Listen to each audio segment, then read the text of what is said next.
Hello, it's Bart from NatureManufacture. This time I will show you how to import and play with our underwater and undersurface system. Basically, to import it properly and activate it, you have to go to your settings at URP and in PC renderer or mobile renderer, it depends which you use. You have to add render feature called NM underwater feature. After that, you have to connect it with the base material. This is the base material which will manage the post-processing on your screen. The second step will be to just drag and drop prefab NM Undersurface into your hierarchy. This prefab will manage the post-processing and when it will be activated or not. You may notice that there is a setting called water layer, and this setting it's responsible for activation of the post-processing when you cross the surface with the currently chosen layer. So by default it's water, but if you want to activate post-processing by other layer, you have to change this. Next step is that you have to choose the surface that will activate the post-processing. And first of all, it has to be on the chosen layer, so water in this case. You have to add mesh collider or any other collider.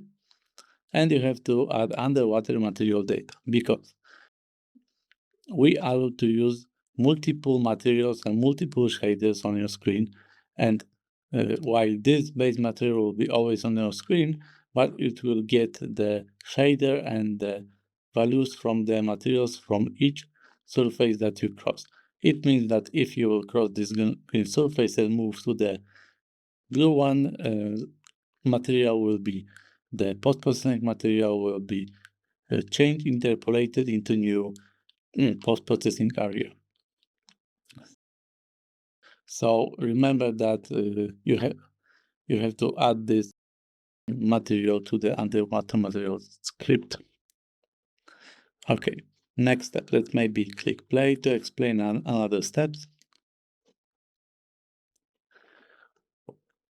Let's maybe cross the green sea. And you see that it becomes interpolated to blue sea if when I under the another surface. Same with other surfaces that have different effects.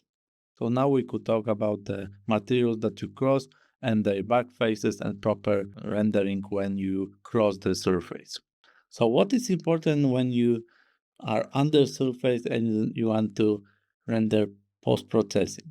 First of all, you look on the back faces of the material in most cases, because by default, when you look on the object, you have a front face rendering. And this setup is default in the material. You remember to set it to both, because when you cross the surface, in most cases, you look on the back faces. This information has to be passed to our shading. We need information about back faces of the material. Same with depth right. If you use opaque object, you don't have to play with this setup because it's forced by default. But if you use transparent, you have to force enable depth right because we have to pass information about when the surface starts and that. For example, for fog, look, if I will use auto or use force dissolve, you will see that the fog is in the background. But properly fog should be cut with the transparent surface. So it's important to use depth right enabled. Okay, let's maybe explain the how the system works. First of all, you have a material at each surface you want to render the post-processing.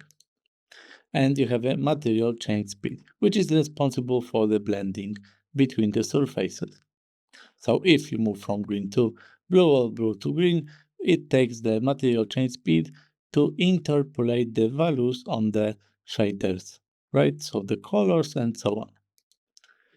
The another setup is priority, because if you have a situation when you have two surfaces, one inside another, probably you want to prioritize which surface should be most, I would say, important. So if you will go from to the water into the bottle, you probably want to see the bottle post-processing instead of water.